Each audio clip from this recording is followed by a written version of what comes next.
Hello, and thanks for joining me today for Cattle Talk this week. We try to air Cattle Talk video here at Cedar Creek Homestead every Thursday night at 7 o'clock.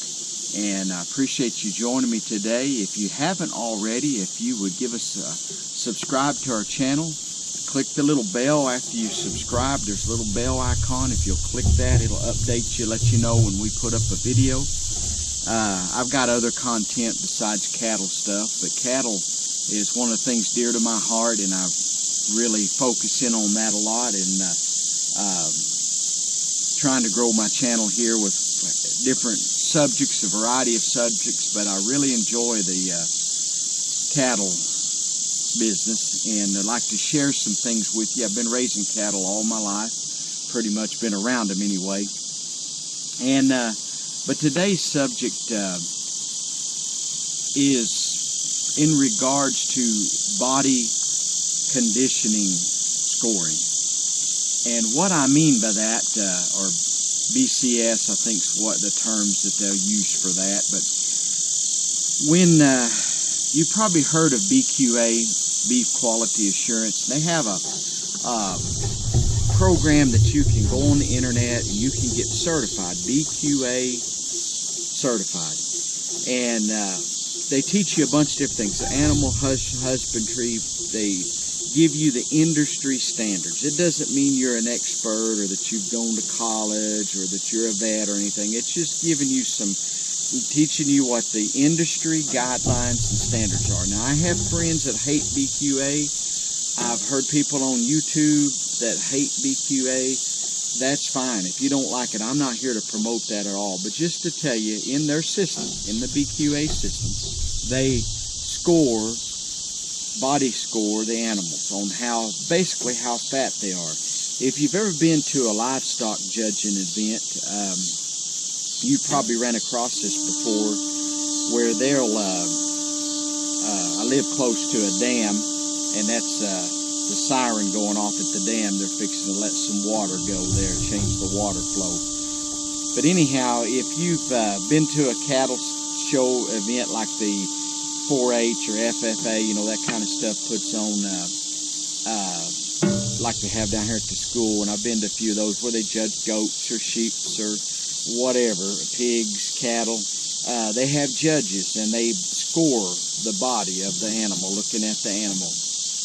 And so this isn't exactly the same principle, but basically looking at the animal, you're going to tell what their body condition is. And so this body scoring usually runs from 1 to 9 from what I've seen. I've never seen them teach it to 10, but I assume 10 would be an extremely obese animal. But they'll go from a 1 to a 9, and I assume a 0 is a dead animal. So anyway, they'll judge these animals, and 4, 5, and 6 being your ideal target. That's where you want to be at, in the 4, 5, 6 range. If you're fatter, fine, but at least in that 4, 5, and 6 range. Now, I'm going to tell you, I'm going to show you the cows here in a little while, and I'll show you a little bit of what I'm talking about. But you've seen the cows, and this might not interest you at all, and I don't claim to be a know-it-all with the cattle. I'm learning something every year. But maybe you're new to cattle, or maybe you've never even thought about this. But the way we judge cattle, when you go to the cattle sale, there's 3 things they'll say. Either that cow's very poor and needs some victuals. They might add on that she's old. She's poor and she's old. You know, an old cow a lot of times will be poor. Or that cow looks good. That's a good-looking cow. That means her body condition is right on. She's in that 4, 5, and 6 range. She looks good. She might be old, but she looks good, so her body condition's right on. Or you'll have one that'll say that cow is fat. They don't say obese. Most ranchers I know don't use big words. About as big as we're going to use is fat. So that cow's fat.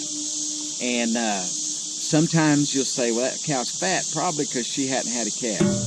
That happens a lot of times. So you got those 3 range. I've never seen them at a sale barn.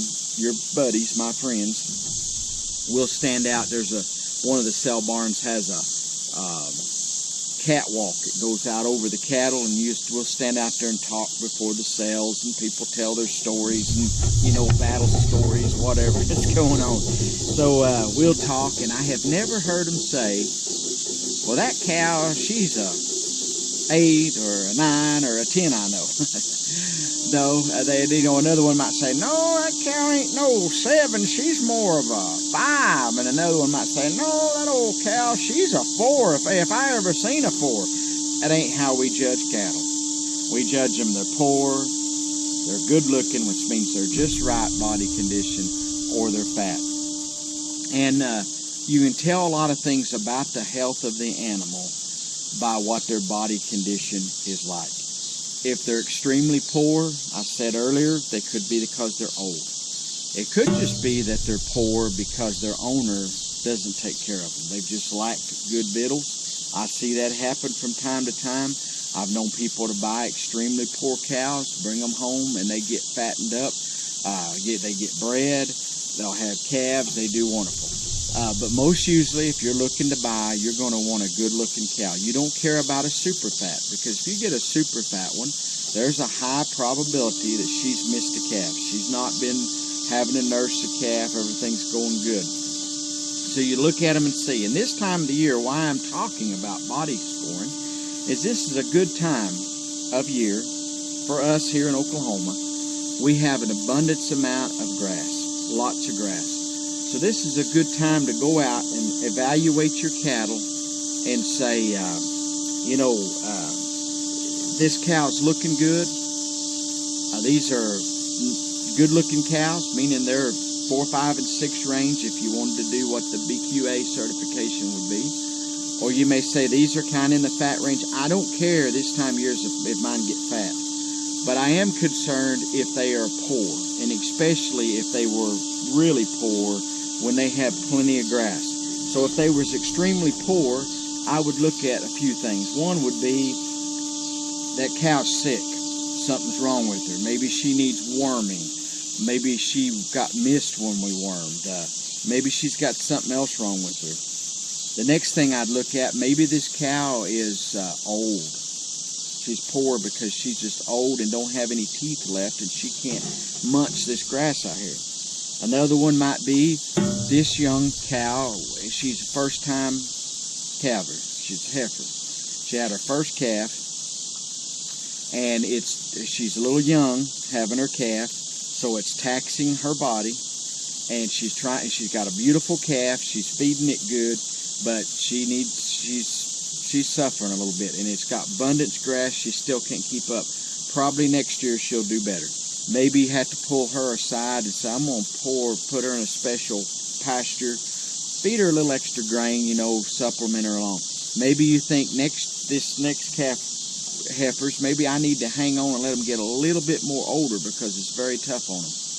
And then it could be that you have a cow that's not the best, but it's because she's one of your best cows, one of your best performers you got out in the cow pasture. She's poor looking. She's not skin and bones, but she's a little bit poor.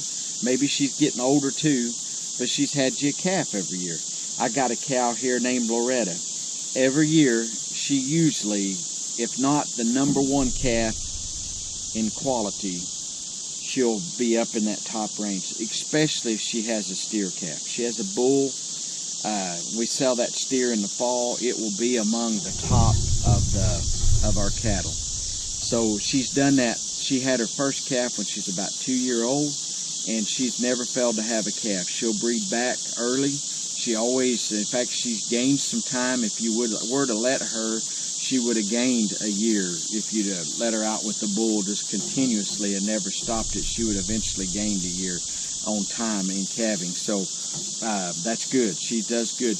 But in the summer, she'll start getting pulled down, and she's getting older. So this year I've been a little concerned because she's a little bit more poor than she normally has been, but not bad. She's slicked off. She's looking good, but she's got a big old heifer calf on her. And she always raises a good calf. Like I say, she always drops some. The thing is, September, whenever, probably September, may wait till October this year, But when we wean our calves off, in about 30 days, that old mama cow will be fattened back up. She recovers very quickly. If not, in 60 days, she'll be looking where she needs to be at, a good-looking cow. But this year I was a little more concerned because she's getting older.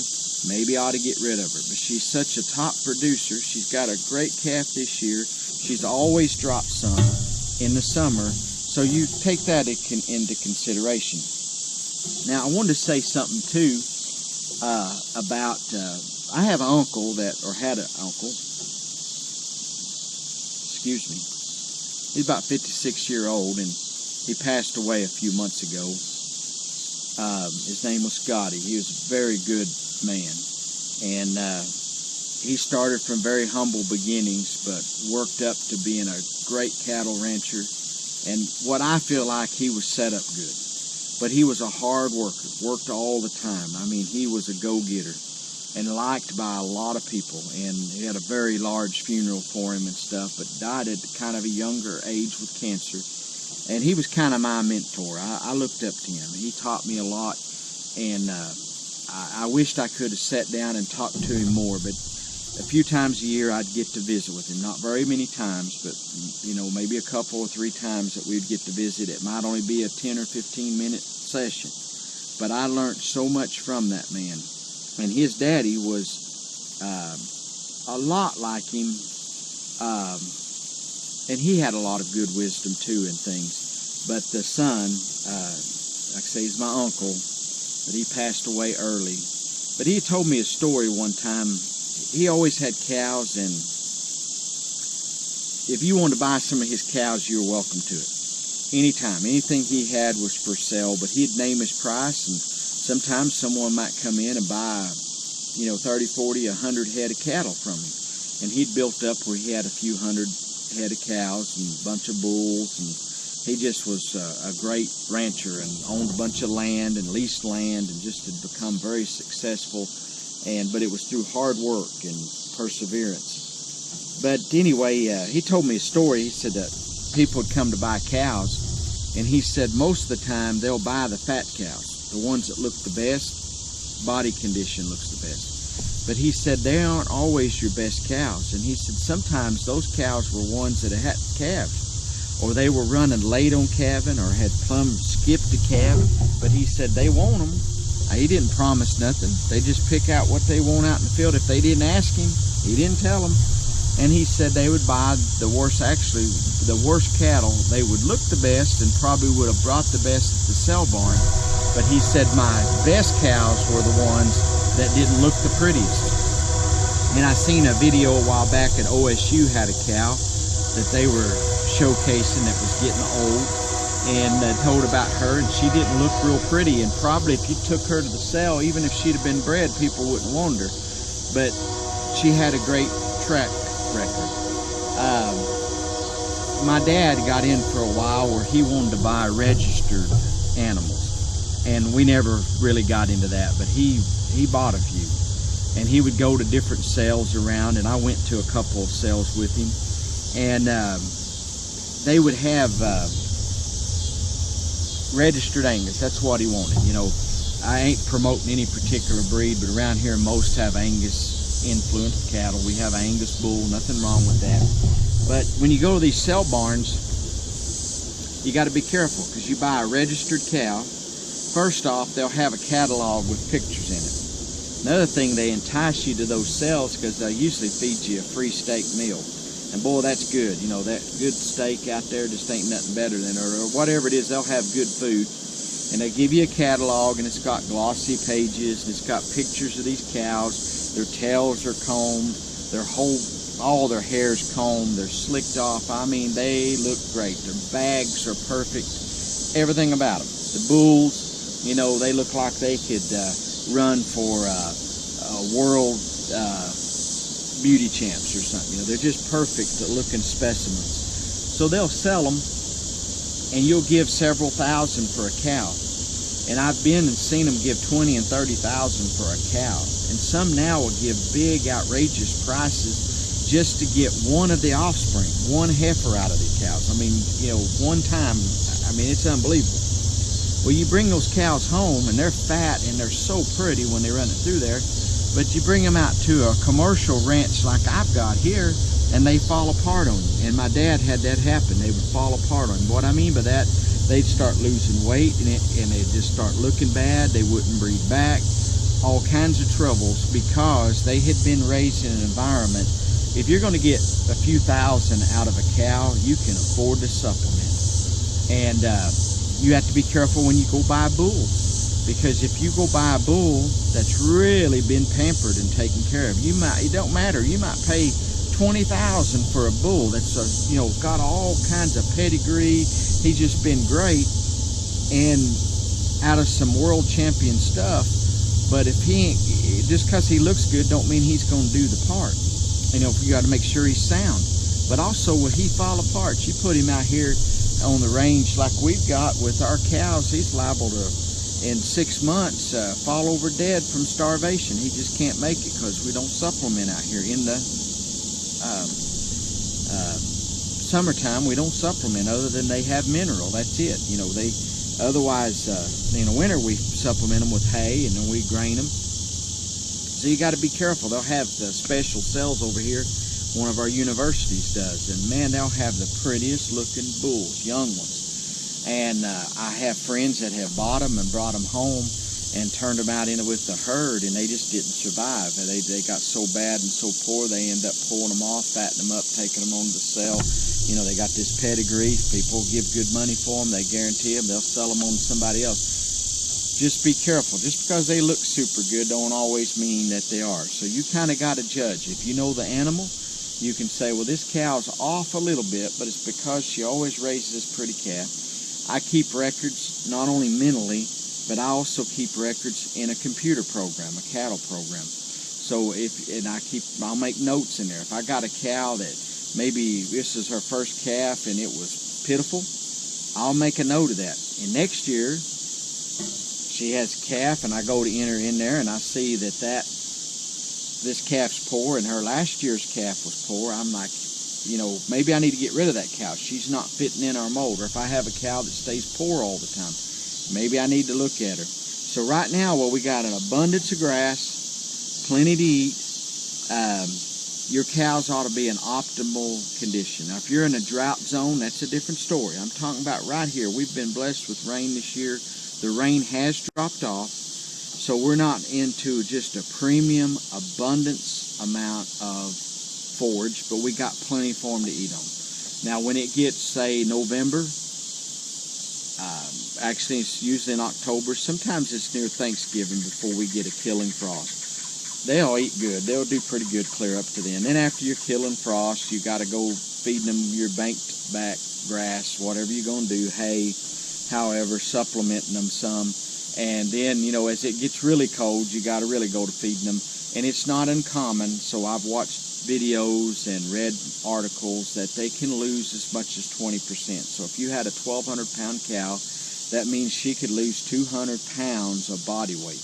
I don't think that's ever cows expected to do that, but they can. So if you lose 20%, as some have stated, whether that's true or not, I don't know. I don't weigh mine, but I can just tell by looking that they lose weight in the winter. Especially right after they calf. If it's cold weather, they'll lose weight. And then so I supplement them grain, and I want to keep them going. Now, once green grass comes on, and man, they got all they can eat, even carrying a calf, most of them will fatten up. I've got a few that never fatten up, but they always raise a great calf. That's a different story. But this time of the year is a good time to start looking. And if you got some older cows that are not fattened up, and this is unusual for them, you might want to think about selling them this fall, because if they aren't fat by now, they probably aren't going to fatten up. Unless you know the history of the cow, as I told you earlier about Loretta, unless you know their history, they may not ever fatten up, and then you'll have a dead cow on your hands, and or a cow maybe that hasn't bred back. And if you've got some in question, I try to write mine down and I enter it in the computer when they breed. And then I watch, if they breed back again in 30 days, when I go enter it in the computer and it shows, well, hey, within a month of time, I know it ain't 20 days, so it ain't 30 days, but however long, They're 3 weeks or however they've come back in again. They keep cycling, and I know they haven't bred, and I might think about they need to be sold or whatever. But I keep tracking the computers so that I know if the ones that haven't bred back. So come fall, if I'm in doubt, I might want to have somebody come and check these cows. So, maybe have the vet come and do a preg test or send off a blood sample, something like that. But there's no need. If I knew a cow got bred and I'm pretty sure about her, if she bred, I seen, the bull after, I marked it in the computer, and she's never cycled again, nothing else, I ain't worried about her. And I'm like, there's no need to have those cows checked. I know some that send off blood work on every animal. And if you're a big operator and stuff, that's different. I did want to say something real quick about BQA certification. Some friends of mine, as I stated, they're against it. I hear some on YouTube against it. And there seems to be a deal in the cattle industry where they're trying to weed the small producers. It appears to be that way. And about all of the industries, hog farming, they weeded out the free-range hog people.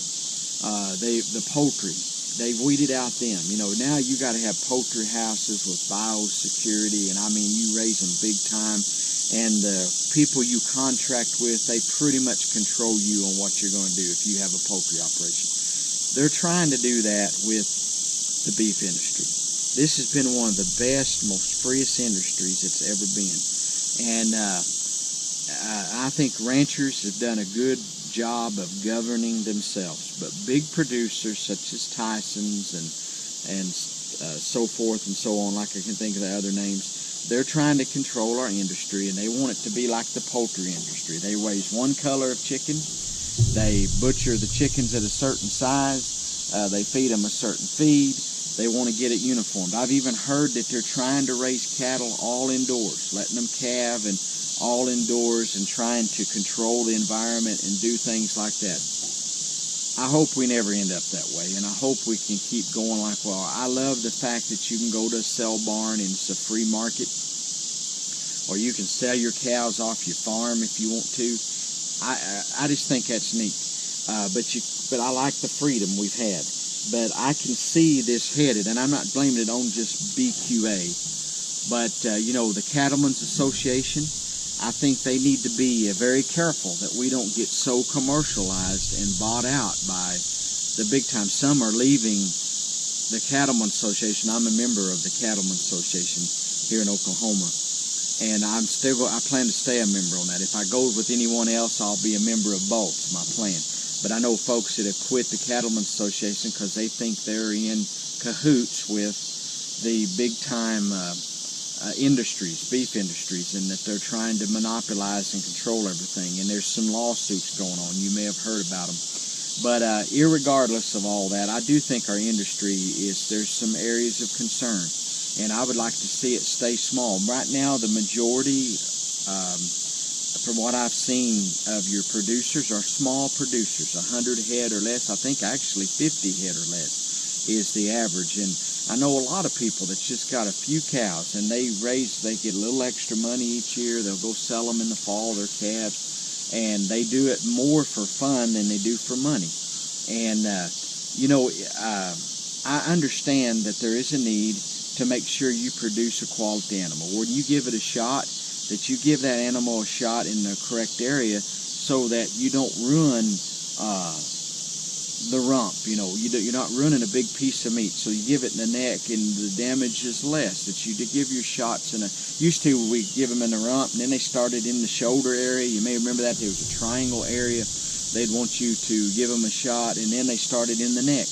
But if somebody's buying an animal from me and they're giving me a good price, I want to offer a good quality. I want to run this like a business. I do run it as a business. It is a business. So I plan to make money. If you're in it and you don't need to make money, that's your business. But I have to make a little money. I want to make a little profit at the end of the year. Some year I don't make nothing. Honestly, I never have made much doodly squat, because what I do make, I turn back into the farm. But whether I'm selling it to Tyson's or whoever, Armor, whoever's buying my animal, I want to offer the best quality that I can. Now, if they're going to pay me double, you know, say a steer that this fall is going to bring me $700 or $800, and if they would give me $1,600, I'd let them have more of a voice. But they want to pay very cheap wages, and they want to have control over what you do, and I don't like that. And so I hope that the industry doesn't go that way. Anyway, I'm going to take you around and show you just a little bit of some of the cows, what I'm talking about body scoring. I hope I haven't bored you to death with this today. Appreciate you watching. We'll go take a look at some of the cows and see how they look. Alrighty, this cow here, number 5, she's got a really pretty calf. And she's Black Angus influenced. And if you look at her body here, look how fat she is. And she's slicked off. She's looking good. She's about 7 years old, maybe 8. Probably going on about 8. Look at her back in here, how wide that is, how filled in it is. Up there on her tail, you see them little rolls on her tail up here? I'm not talking about the hair, but see up there around that? And then down here on her brisket, it's filled out pretty good. She's just a good-looking cow.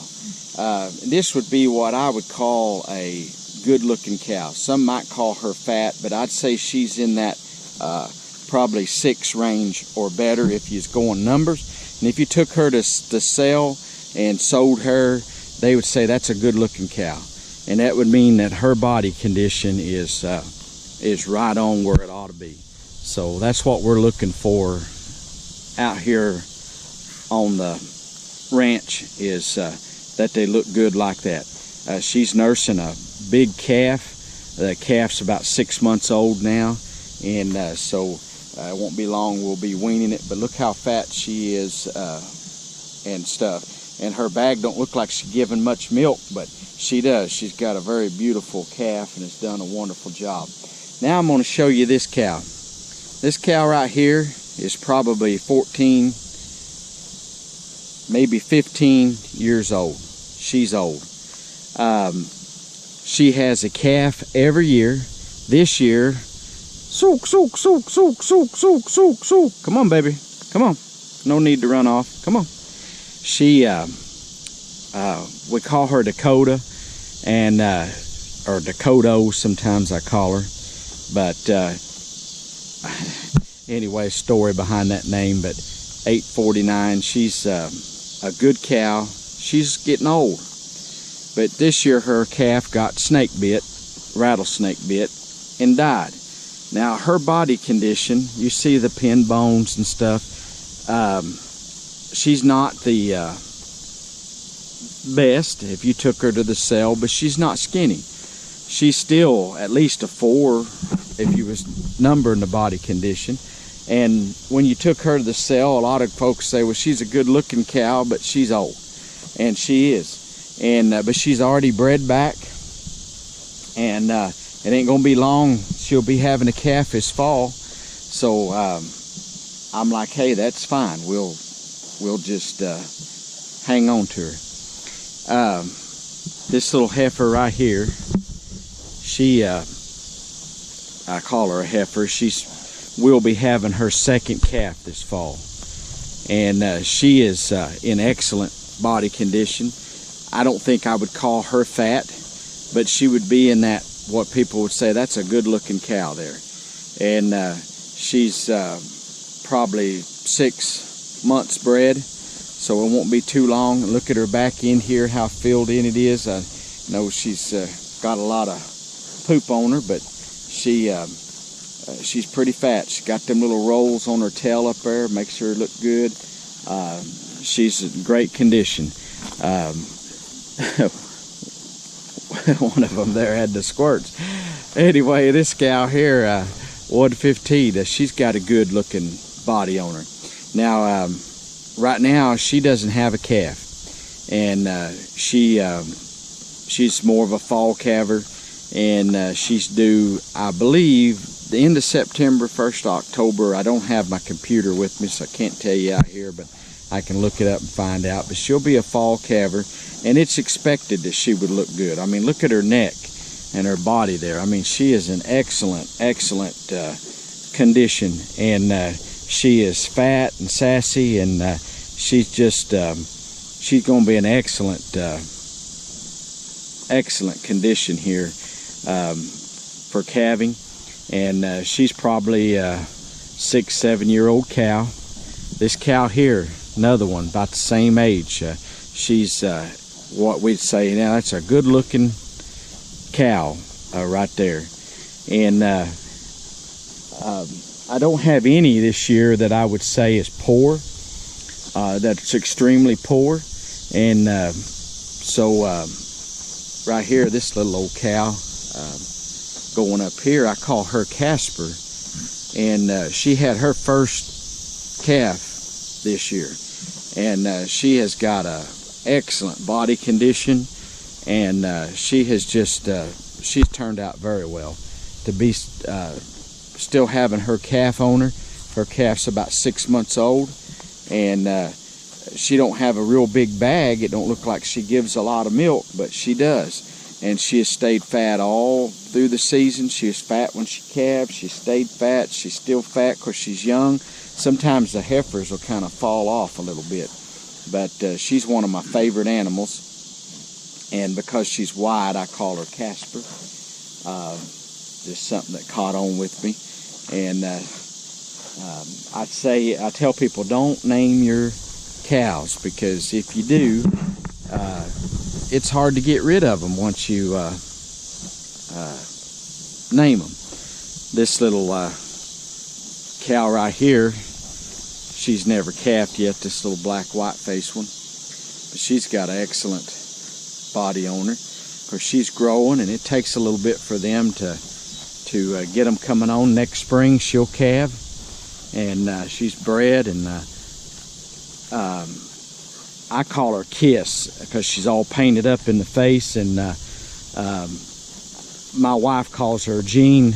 Is it Gene Simmons? Whatever the guy's name is on that Kiss rock group. I never have been much into rock and roll, so I can't really tell you, but that's what. But look at her body score. I mean, of course, without calving, she should be excellent this time of the year. Should be no excuse for her not to be looking good. This old cow here with horns, we call her Rosie. I've mentioned her before, and she's excellent fat. She'll be calving in September, so she's just got about a month to go, and it'll be time for her to calve. And she's not making a bag yet, but she's big and fat, and you can see with the rolls on her tail. That's one thing I go by, is them big rolls on their tails when they're looking good. Now this little old cow right here, 194, and she's a, I call her Little Bunny. Her mama's, we call her Bunny because she's got big ears, and her offspring here, her daughter, looks just almost like her. Now she's not as good of body condition, but this was her first baby. She had it when she was about 2 years old. I'd like to keep her from the bull a little bit longer, but she's coming on good. She's got a big calf, a good looking calf. It's about as half as big as she is, and she's looking good. There's nothing wrong with her. You know, if you took her to the sale, I don't think anybody would criticize her in that respect. People would be like, especially if they knew she was just first time calver, they'd say, well, she looks pretty good for nursing a big old calf. Here's another old cow here. She's getting kind of older, and she kind of sunk in back there more, but she's fat and looks, because she got a big old calf too. She's nursing a big one, got a big bag too. She's giving lots of milk. Anyway, that's a little bit about the cows today, and when you look at them. But you need, you know, I'd recommend, if you're new to cattle especially, that you take a little time right now and start evaluating your cattle. And there may be some that you want to sell. You might say, hey, these cows, they're not fattened up, they're not ever going to fatten up. Maybe I ought to put them up in the lot with my steers when I wean the steers this fall, and feed them a little extra and fatten them up. Look at that cow right there. I mean, she's roly-poly fat. That one right there, that brown one is too. They're good cows, and they've got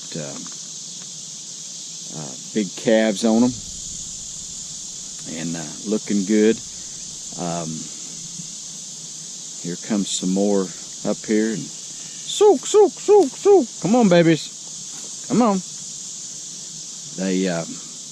I'm really proud of my cows this year. They're looking really, really good. This little old cow right here, I believe this is her second calf, but she's doing good and looks pretty. And little black white-faced cow, she's in good condition and stuff, and she is doing